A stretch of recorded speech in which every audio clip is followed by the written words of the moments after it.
I'd like you to come with me for just a minute and picture this disaster scenario because I've been picturing it in my mind last night and today. Let's say that things are not right and this somehow your supply chain has broken down and you need to delve into your food storage and start using it, and you decide that you're going to make some fluffy, nice blueberry muffins for breakfast. So you get out all your ingredients and you mix them together and you bake them, and they look lovely and appetizing. And then you bite into one, and after a couple of minutes, you realize how bitter it is, and it doesn't take your kids long to figure out that they're bitter. And so you mix up a batch of cookies to go with your SpaghettiOs that you've got in your 72-hour emergency kit. And those cookies are so bitter that nobody could eat them. The reason that I'm bringing this up is because I kind of got burned. I brought this up in a previous video, but there's a reason I'm bringing it up again. I bought this 5-pound container of baking powder, and for reasons unbeknownst to me, the products from it tasted very, very bitter. The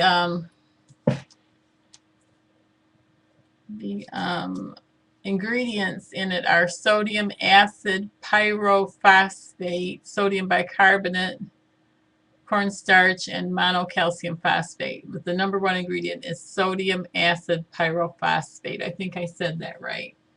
So I bought another one at another retail outlet. This one is 3.75 pounds, name brand as well.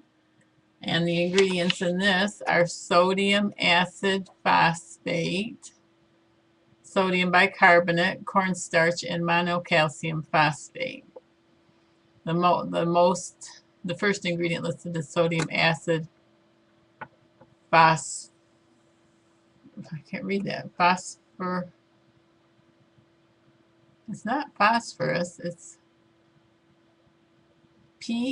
pyrophosphate. I'm sorry. Sodium acid pyrophosphate. Same as the other one, I think.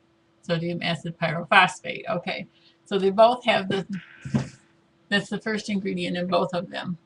I don't know if that's a problem because I had been using the same container of baking powder in my cupboard for a long, long time, way past the expiration date, and it never gave me that problem. So now I have 8.75 pounds of baking powder that makes very bitter products. Now, I did some reading and some research, and I learned more about chemistry than I wanted to today. But I went to Wikipedia and read about baking powder. It's got all kinds. I'm not going to try to paraphrase it, but you're welcome to go and read that if you like. The Argo baking powder is double acting, as well as the Red Star is double acting. Double acting baking powder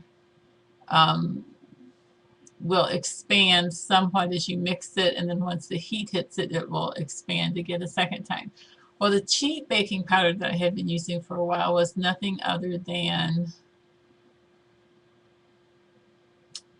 baking soda, which is, I think, bicarbonate, sodium bicarbonate, I think is baking soda. It was nothing more than baking soda and cornstarch. And so when I made those muffins I just showed you, I made those muffins last night, I had run out of my little container of baking powder, been trying to replace it, but I was going to use these two until I found out what they did to made the food almost inedible in my estimation. Aluminum free, no sodium, aluminum phosphate, it says on the other one, and the other one says aluminum free. But since I had been relying upon these until I found out what they did to my baked goods. Now, having said that, it is my belief that monocalcium, I don't know if it's phosphate or phosphorus, monocalcium something is the ingredient. Let's see, monocalcium phosphate is the last ingredient in the Red Star, according to my label here. And let's see about the Argo. Yeah, same in the Argo. It's the last ingredient instead of the first ingredient. Now, I believe that there is a well-known old name baking powder that has monocalcium phosphate as the number one ingredient, if I read it right. It also has it also has it also has like, I don't know, bicarbonate of something, baking soda basically, and cornstarch, if I'm not mistaken. Now, I Googled that and I found a place online, a website, um, and I went. I went to that website and I ordered 4 8-ounce containers of this baking soda or baking powder I've been using for years. It's Rumford, Rumford. And I'm sorry, I've got my mind 3 different places here. The shipping on it was only for 4 8-ounce containers. The shipping on it was only, I'm gonna say it was just over $7 because I think it was 6 something for 2 8-ounce containers. So I'm getting 4 8-ounce containers or 2 pounds of baking powder. That'll actually last me quite a while. I'm pretty sure that in addition to these two, which I think are basically, for me, they're basically useless, unless it's reacting with some particular ingredient, but I don't see how it could be because I used it with muffins which had milk and egg in it, and I used it with cookies which had butter and egg in them. And that's basically, I mean, other than pancakes and so forth, that's basically what I would be using this stuff for. So to me, it's basically worthless to me. I've spent the money and I'm out the money. But I'm pretty sure I have a 5 pound or so can of Rumford in storage someplace. Now, if I get these 4 little containers of the Rumford and I'm gonna try them with cookies and muffins, and if the bitter taste is gone, and the bitter taste is covered in the Wikipedia article, if the bitter wicked taste is gone, then I'm gonna consider trying to go together with a few friends and order a case of 6, I should say, a case of 6 5-pound tubs of Rumford, which you can get online. And the price is not that outrageous. They do UPS it versus USPS, and so the shipping is going to cost you some money. But I want you to picture yourself. You bought the oats, you bought the wheat, you bought the wheat mill grinder, you bought the white flour, you bought the chocolate chips, you bought the shortening, you bought the butter powder, you bought the margarine powder, you bought the salt. You have stuff to make syrup with for your pancakes. You got it all. And you go to use it, and it's so bitter nobody can eat it. You tell me what use. I can't imagine. I don't want to get in any trouble here. I can't imagine me wanting to use this stuff because I bit into this muffin last night and I had, used my energy and my time to make blueberry muffins, which looked plenty appetizing. They look pretty good. And the only thing that I can imagine that would be worse than that is being hungry and not being able to get other ingredients or not being able to buy your muffins already made. And so, if you wanted to make crackers, you're out of luck. If you wanted to make muffins and pancakes and regular cake and crackers, whatever. I'm trying to remember what all those things were, but anything made with baking powder, you're basically out of luck. So I'm learning. I just had kept the same container of baking powder in my cupboard for so long and had good results. And then I used this stuff several times. I knew I wasn't going to use the big containers, but like I said, I thought if I did the baking soda and the cornstarch together, I'd be home free. But even that did not taste good. So 10 minutes, longer than I wanted to spend on that. If this 10 minutes saves you the circumstance of having all kinds of ingredients and not being able to make anything that tastes decent out of it, then I think the 10 minutes is well spent. So I had a couple of crazy days lately, but things are settling down and those crazy days are over. And I just am so thankful today that I was able to get online and find a resource. If anybody is unable to locate the place to get it and you want to get it, sorry, my screensaver just went off. If anybody is unable to locate that, just send me a personal message and I will get that to you. And I think that waltonfeed.com used to sell it in the 5-pound containers, and they will UPS it to you if they still have that. And it seems to me the last time I looked it up, it didn't specify Rumford. I think I may have gotten my Rumford from Emergency Essentials, but that's no longer listed as Rumford, so I'm not sure what the ingredients are. I'm going to check that. If I can find the ingredients on their website, I will post it below. I don't know if honeyvillegrain.com has the baking powder. I'll try to look that up as well. I'm not sure that they have the ingredients listed.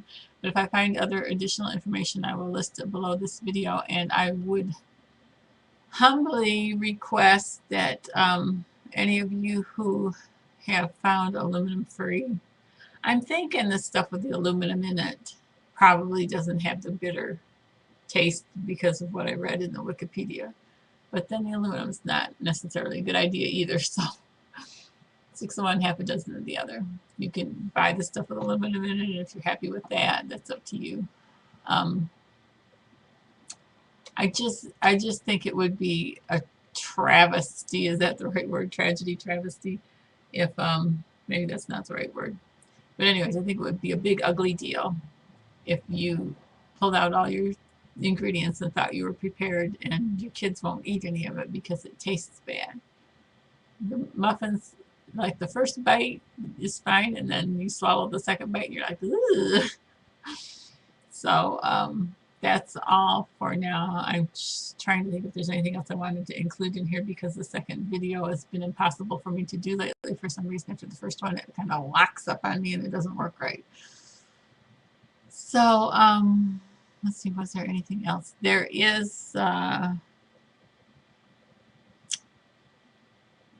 something else I wanted to cover, but I have a reason I'm not going to do that right now. I will try to figure out a way to do this later. I did look into some alternative sources for some staples. Just looking at some prices here. Prices are still incredibly low on a lot of things, just incredibly low. The price the farmers are getting for the wheat in our locality has run in the low $6 range per bushel. That's pretty well stayed in that range for off and on for a good long period of time. It had jumped over $10 at one point. I don't keep a real good eye on it, but it comes in the middle of the first hour of my talk radio program at 12:30 every day. So I guess I'm going to end there, and I'll probably regret it once I turn this thing off and remember that there was something else I wanted to say. I am going to get out there and prune that grapevine, and the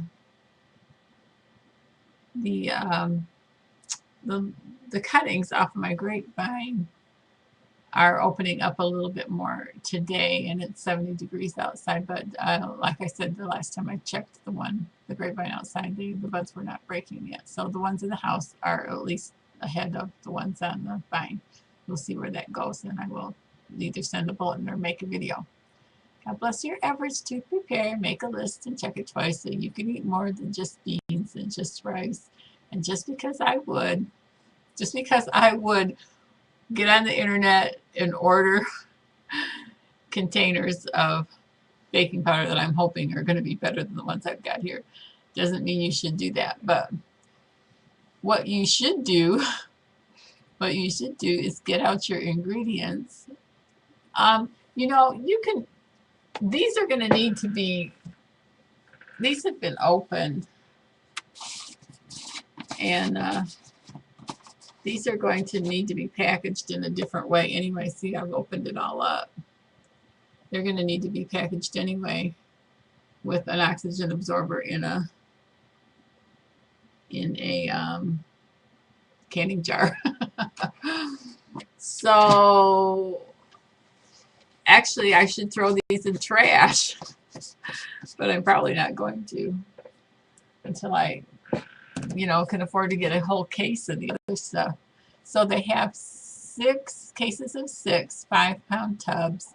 And once I get the little containers here and make sure that they perform without being bitter, then I will contemplate getting some of those big ones, because there's only two kinds of things you're going to make with your stored wheat and your stored flour. You're going to make things that take yeast, which you're going to throw that in your freezer forever and ever, and it's going to be fine. Buy it in the 1-pound or 2-pound bricks and throw it in your freezer. It's going to be fine for a good long time. It's vacuum packed, hard as a brick. Or you're going to need baking powder. So you want to get that covered. If you've got a few hundred pounds of flour, a few hundred pounds of wheat, you're going to want to have that covered with enough. You can do sourdough, but you can't. I guess you could even do sourdough pancakes. I'm guessing. Somebody correct me there. Now this is probably just qualified as the longest video I've ever made. I'm thinking it is the very longest. It is pushing 17 minutes here. I'm done. God bless your efforts to prepare. Bye for now.